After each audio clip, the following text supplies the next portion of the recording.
அனைவருக்கும் வணக்கம்.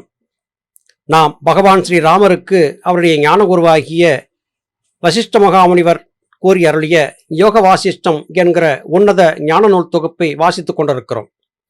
கடந்த பதிவிலே பகவான் ஸ்ரீராமரிடத்திலே வசிஷ்ட மகாமுனிவர் பற்றற்று காரியங்களை செய்து கொண்டிரு, நான் என்கிற உணர்வற்று காரியங்களை செய், உலக பந்தங்களுக்குள்ளாக உன்னை சிக்க வைத்துக் கொள்ளாதே, பற்றுக்களை துறந்துவிட்டு ராஜ்ய பரிபாலனம் செய் என்று சொல்லியிருந்த கருத்துக்களை பார்த்தோம். மனிதனாக வாழ்ந்திருக்கக்கூடிய நாம் நமக்கு கொடுக்கப்பட்ட கடமைகளை செய்ய வேண்டுமே அல்லாது அந்த கடமைகளை நான் தான் செய்தேன் என்கிற உணர்வின்றி செய்ய வேண்டும். அது மாத்திரமே கர்மவணிகளிலே சிக்காமல் தப்பிப்பதற்கான சரியான வழி என்கிற கருத்துக்களை பார்த்தோம். இன்றைய பதிவிலே இந்த கருத்துக்களை பற்றியதான விளக்கத்தை சொல்லக்கூடிய பற்பல நுணுக்கமான கருத்துக்களை வசிஷ்டர் வாயிலாக ராமர் கேட்டபடி நாமும் கேட்டறிய இருக்கிறோம். இந்த விஷயங்களை தெளிவாக காட்டும் பூர்வீக கதை ஒன்று உண்டு. அதை சொல்லுகிறேன் கேள். முன்னொரு காலத்தில் மகேந்திர பர்வத சார்பில் ஒரு திவ்யமான வனத்தில் மத்தியில் ஒரு முனிசிரேஷ்டர் தன் மனைவியுடனும் பிரகஸ்பதியின் புத்திரனான மகா மேதாவியுமான கசனை போன்ற இரு குழந்தைகளுடனும் கூடி வசித்து வந்தார். ஒரு குழந்தை புண்யன் என்றும் மற்றொரு குழந்தை பாவனன் என்றும் பெயரிடப்பட்டிருந்தன. இந்த குழந்தைகள் காலாகாலத்தில் தகப்பனிடம் கற்றுக்கொள்ள வேண்டியவைகளை கற்றுக்கொண்டும் அறிய வேண்டியவைகளை அறிந்தும் நல்ல யவ்வன பருவத்தை அடைந்தார்கள். ஆனால் இவ்விருவர்களுக்குள் உள்ள வித்தியாசம் என்ன என்றால், மூத்தவன் அறிவில் தேர்ந்தும் இளையவன் அஞ்ஞானத்தால் கொஞ்சம் மூடுபட்டும் இருந்ததே.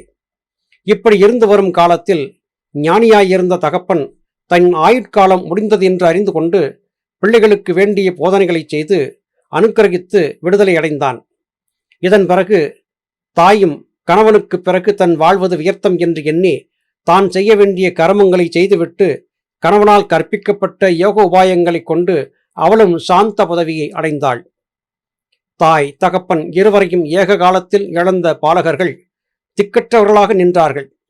நேரம் கழிந்த பிறகு மூத்தவன் தன் விவேகத்தால் மனத்தை ஆறுதல் செய்து கொண்டு செய்ய வேண்டிய கர்மங்களை செய்யத் தொடங்கினான்.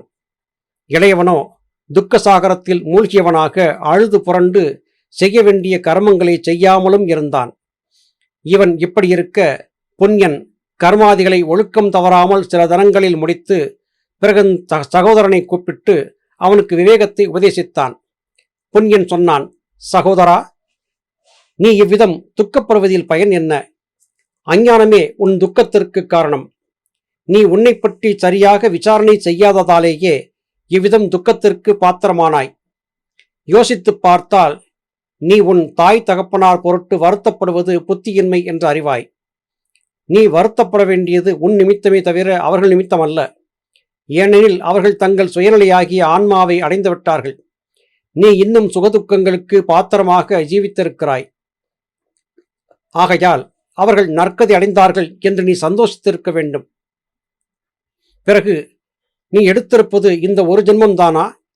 இதற்கு முன் எவ்வளவோ ஜென்மங்கள் எடுத்து யார் யாரோ உன் தாய் தகப்பனாக இருந்திருக்க அவர்கள் பொருட்டெல்லாம் யாதொரு விசனமும் இன்றி இருந்து இந்த பிறவிக்கு காரணமாக தாய் தகப்பனாரை பற்றி மாத்திரம் துக்கப்படுவதில் கிரமம் என்ன?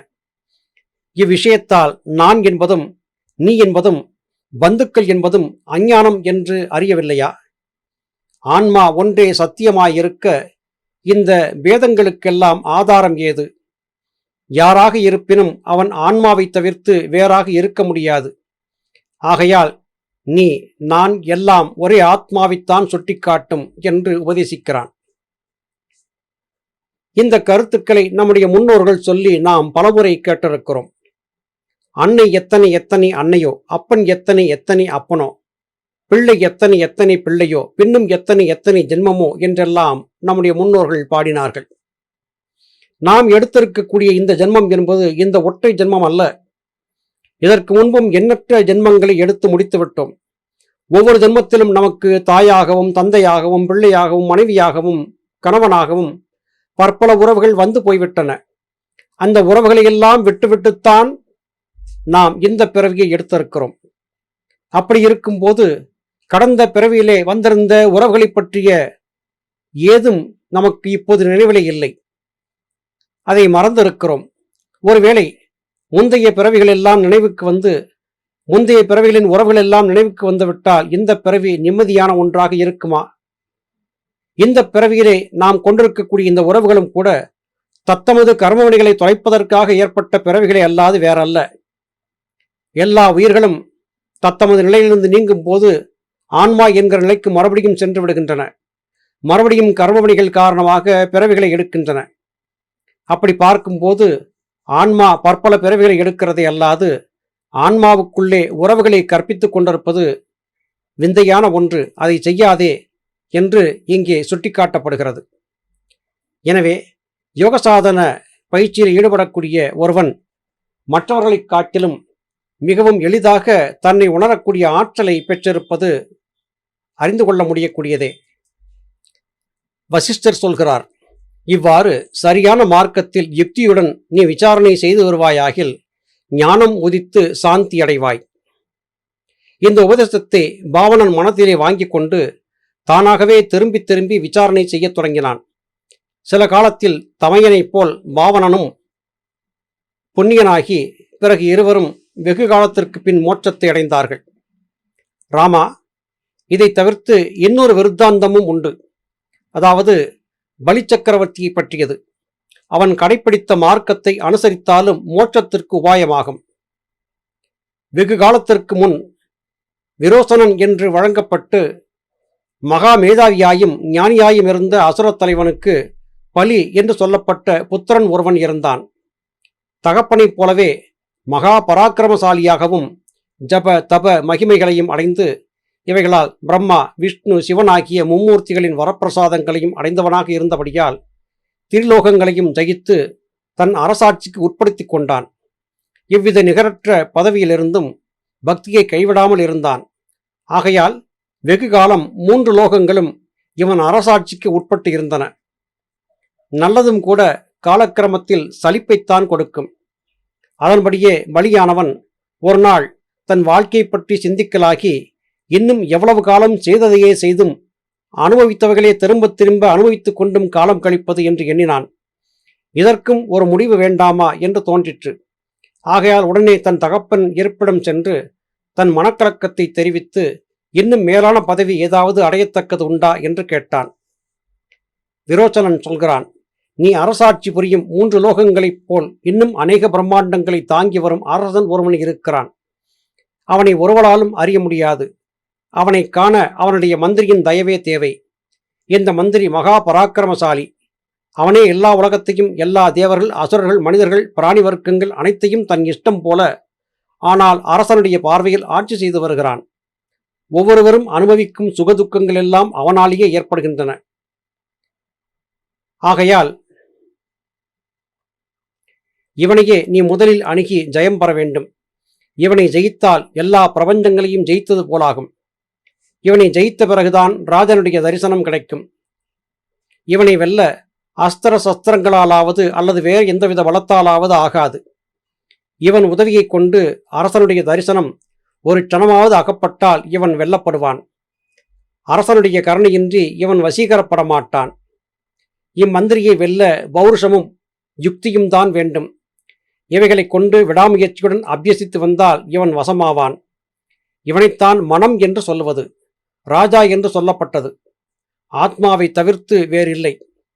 இந்த ஆத்மாவை அடைய மகா வைராக்கியமே தேவை.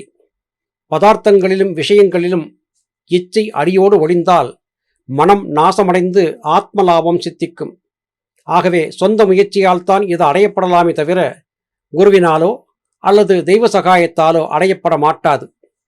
தெய்வம் என்பதை நம்பி முயற்சியை விட்டால் எதுவும் கிட்டாது. இந்த தெய்வம் என்பது மானுடர்களால் கற்பிக்கப்பட்டதே. கிரியைகளின் பலன் எதிர்பாராத காலத்தில் அடையப்படும். தெய்வச் செயல் என்று சொல்லப்படுகிறது. ஆகையால் நீ ஆத்மாவில் உன் பூரண நோக்கத்தையும் செலுத்தி தீவிர முயற்சியை மேற்கொண்டு ஆராய்ச்சி செய்து வருவாயாக என்று சொல்கிறார். இங்கே இந்த உலகிலே 3 உலகங்களையும் வென்று தன்னுடைய அரசாட்சிக்கு கீழே கொண்டு வந்தவனாக இருந்தாலும் அவனுக்கும் அந்த வாழ்க்கையிலே சலிப்பு ஏற்படுகிறது. இதைவிட மேலான பதவியை அவன் நாடுகிறான். உண்மையிலேயே இந்த உலகிலே மிக மிக உயர்ந்ததும் அடையப்பட்டதற்கு பிறகு அடைவதற்கு வேறு ஒன்றும் இல்லை என்று சொல்லப்பட்டதும் ஆன்மா என்கிற நிலையே ஆகும். இந்த உலகிலே வாழ்ந்திருக்கக்கூடிய மனிதன் அடைய வேண்டிய, அடைவதற்கு பிரயத்தனப்பட வேண்டிய ஒன்று ஆத்மா என்கிற நிலையே. ஆன்ம நிலையை அடைவதற்கு அவரவர் தத்தமது சொந்த முயற்சியினால் மாத்திரமே சாத்தியப்படுத்திக் கொள்ள முடியும். இதற்கு குருவோ, தெய்வமோ, தேவதையோ, இன்ன பிற வர்க்கங்களோ உதவியாக வர முடியாது. இதன் கருத்து யாதென்றால், யோகி தன்னுடைய கடுமையான பிரயத்தனத்தின் மூலமாகவே தன்னுடைய ஆன்மா என்கிற நிலையை அடைகிறான். பிரயத்தனத்தால் கர்மவினைகளை எல்லாம் போக்கிக் கொண்டு ஆன்மா என்கிற நிலையை அடைந்துவிட்டால் அதன் பிறகு பிறப்பு இறப்பு என்கிறது இல்லை. உயர்ந்த ஆத்ம தத்துவத்திலே வாழ்ந்திருக்கக்கூடியவன் இந்த உலகிலே அடைய முடியாத ஒன்றை அடைந்தவனாகிறான். அதன் பிறகு அடைவதற்கு எதுவுமே இல்லை என்பது கருத்து. நல்லது சகோதர சகோதரிகளே, மீண்டும் அடுத்த பதிவிலே உங்களை சந்திக்கிறேன். அதுவரையிலும் நன்றி, வணக்கம்.